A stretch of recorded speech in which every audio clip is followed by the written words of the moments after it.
ನಮಸ್ತೆ ಸ್ನೇಹಿತರೆ, welcome back to my YouTube channel. ಇವತ್ತಿನ ದಿನ ತುಂಬಾ ರುಚಿಕರವಾದಂತಹ ಮುದ್ದೆಗೆ ಹಾಗೂ ಬಿಸಿ ಅನ್ನಕ್ಕೆ ತುಂಬಾನೇ ಕಾಂಬಿನೇಷನ್ ಆದಂತಹ ಮಜ್ಜಿಗೆ ಸಾರು ಮಾಡ್ತಾ ಇದ್ದೀನಿ.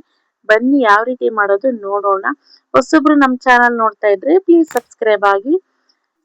ಮೊದಲಿಗೆ ಇಲ್ಲಿ ನಾನು 1 ಲೀಟರ್ ಅಷ್ಟು ಗಟ್ಟಿ ಮಜ್ಜಿಗೆ ತಗೊಂಡಿದ್ದೀನಿ. ನೀರ್ ಮಜ್ಜಿಗೆ ಅಲ್ಲ ಕಣ್ರಿ, ಗಟ್ಟಿ ಮಜ್ಜಿಗೆ. ನೋಡ್ರಿ 1 ಲೀಟರ್ ಅಷ್ಟು ತಗೊಂಡಿದ್ದೀನಿ ನಾನು. ನೆಕ್ಸ್ಟ್ ಇಲ್ಲಿ ಮಜ್ಜಿಗೆ ಸಾರು ಮಾಡೋಕ್ಕಿಂತ ಮುಂಚೆ ನಾವು ಒಂದ್ ಸ್ವಲ್ಪ ಬಟ್ಲಲ್ಲಿ ಅಕ್ಕಿಯನ್ನ ನೆನೆಸಿಡ್ಬೇಕಾಗುತ್ತೆ. ಒಂದ್ 20 ನಿಮಿಷ. ನೋಡ್ರಿ ನೆಂದಿದೆ, 20 ನಿಮಿಷ ಆಗಿದೆ. ನೋಡ್ರಿ ನೆಂದಿದೆ. ನೋಡ್ರಿ ಮುಂಚೆನೆ ಅಕ್ಕಿನ ನೆನೆ ಹಾಕ್ಬೇಕಾಗುತ್ತೆ ನೀವು.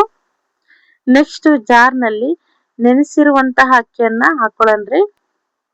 ನೋಡಿ ಮಜ್ಜಿಗೆ ಸಾರು ಇದು ಒಂದು 10 ನಿಮಿಷದಲ್ಲೇ ಮಾಡ್ಕೋಬಹುದು. ನೋಡ್ರಿ ಅಕ್ಕಿನ ಜಾರಲ್ಲಿ ಹಾಕೊಂಡಾಯ್ತು. ನೆಕ್ಸ್ಟ್ ಕೊತ್ತಂಬರಿ ಕಾಳು 2 ಸ್ಪೂನ್ ನ ಸೇರಿಸ್ಕೊಳ್ಳೋಣ. 2 ಸ್ಪೂನ್ ಮಾತ್ರ ಹಾಕೋಬೇಕಾಗುತ್ತೆ. ನೆಕ್ಸ್ಟ್ ಜೀರಿಗೆನು ಒಂದೂವರೆ ಸ್ಪೂನ್ ತಗೊಂಡಿದ್ದೀನಿ.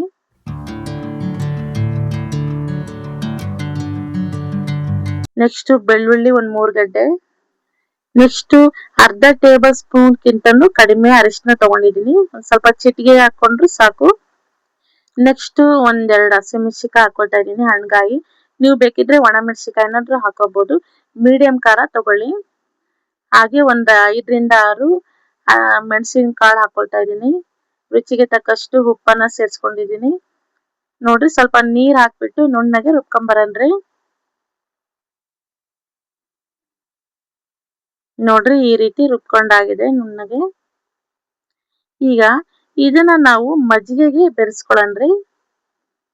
ನೋಡ್ರಿ ಮಜ್ಜಿಗೆಗೆ ಹಾಕ್ಬಿಟ್ಟು ನಾವು ಚೆನ್ನಾಗಿ ಮಿಕ್ಸ್ ಮಾಡ್ಕೋಬೇಕು. ನೋಡಿ ಸಾಮಾನ್ಯವಾಗಿ ಮಜ್ಜಿಗೆ ಸಾರು ಬೇಸಿಗೆಗಾಲದಲ್ಲಿ ತುಂಬಾನೇ ಮಾಡ್ತಾರೆ. ನಾವಿಲ್ಲಿ ಮಳೆಗಾಲದಾಗೂ ಚಳಿಗಾಲದಲ್ಲಿ ಕೂಡ ಮಾಡ್ಕೋಬಹುದು. ಶೀತ ನೆಗಡಿ ಆದಾಗ ಈ ರೀತಿ ಮಜ್ಜಿಗೆ ಸಾರು ಮಾಡ್ಕೊಂಡು ತಿನ್ನೋದ್ರಿಂದ ತುಂಬಾನೇ ಆರೋಗ್ಯಕ್ಕೆ ಒಳ್ಳೇದು. ನೆಕ್ಸ್ಟ್ ನಾನಿಲ್ಲಿ 1 ಈರುಳ್ಳಿ ಕಟ್ ಮಾಡ್ಕೊಂಡಿದ್ದೀನಿ. ಈ ರೀತಿ ಚಿಕ್ಕ ಪ್ಯಾನ್ ಅಲ್ಲಿ ನಾವು ಒಗ್ಗರಣೆ ಮಾಡ್ಕೋಬೇಕಾಗುತ್ತೆ. ಒಂದ್ ಸ್ವಲ್ಪ ಎಣ್ಣೆನ ಸೇರ್ಸ್ಕೊಳ್ಳನ್ರಿ. ಸಾಸಿವೆ ಜೀರಿಗೆ ಹಾಕೊಳ್ಳನ್ರಿ. ಹಾಗೆ ನಮ್ಮ ಚಾನಲ್ಗೆ ಯಾರೆಲ್ಲ ಸಬ್ಸ್ಕ್ರೈಬ್ ಆಗಿದ್ದೀರೋ ಅವರಿಗೆಲ್ಲರಿಗೂ ತುಂಬಾ ಧನ್ಯವಾದಗಳು. ಅದು ಸಾಸಿವೆ ಜೀರಿಗೆ ಚೆನ್ನಾಗಿ ಚಟ್ಪಟ್ ಅನ್ಬೇಕು. ನಂತರ ನಾವಿಲ್ಲಿ 1 ಈರುಳ್ಳಿನ ಸೇರ್ಸ್ಕೊಳ್ಳನ್ರಿ. ಕರಿಬೇವು ಈರುಳ್ಳಿನ ಸೇರ್ಸ್ಕೊಳ್ಳೋಣ.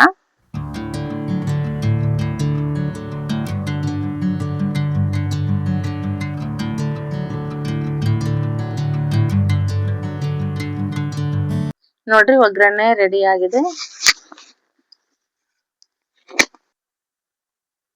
ಈಗ ಇದನ್ನ ಆ ಮಜ್ಜಿಗೆ ಸಾರಿಗೆ ಆ ಒಗ್ಗರಣೆನೂ ಕೂಡ ಅದ್ರಲ್ಲಿ ಬೆರೆಸ್ಕೊಂಡು ಒಂದ್ ಸ್ವಲ್ಪ ನೋಡ್ರಿ ನಾನಿಲ್ಲಿ ಚಿಟಿಗೆ ಹಿಂಗ್ ಹಾಕೊಳ್ತಾ ಇದ್ದೀನಿ. ಒಂದ್ ಚಿಟಿಗೆ ಹಿಂಗ್ ಹಾಕೊಂಡು ಚೆನ್ನಾಗಿ ಮಿಕ್ಸ್ ಮಾಡ್ಕೊಳ್ಳಿ. ನೋಡ್ರಿ ಮಜ್ಜಿಗೆ ಜಾಸ್ತಿ ಹುಳಿ ಇದ್ರೆ ಮಾತ್ರ ಸ್ವಲ್ಪ ನೀರನ್ನ ಸೇರ್ಸ್ಕೊಳ್ಳಿ, ಇಲ್ಲಾಂದ್ರೆ ಬೇಡ. ನೋಡಿ ಸ್ವಲ್ಪ ರುಚಿಗೆ ತಕ್ಕಷ್ಟು ಉಪ್ಪನ್ನ ಸೇರ್ಸ್ಕೊಳ್ತಾ ಇದ್ದೀನಿ.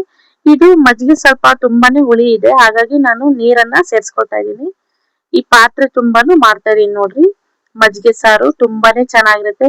ಒಂದ್ 10 ನಿಮಿಷದಲ್ಲೇ ಮಾಡ್ಕೋಬಹುದು. ಇದು ಬಿಸಿ ಬಿಸಿ ಅನ್ನಕ್ಕೆ ತುಂಬಾನೇ ಚೆನ್ನಾಗಿರುತ್ತೆ. ನೋಡ್ರಿ ಈ ಮಜ್ಜಿಗೆ ಸಾರನ್ನ ನಾನಿಲ್ಲಿ ಒಂದು ಪ್ಯಾನ್ ಅಲ್ಲಿ ಹಾಕೊಳ್ತಾ ಇದ್ದೀನಿ, ದೊಡ್ಡ ಪ್ಯಾನ್ ಅಲ್ಲಿ.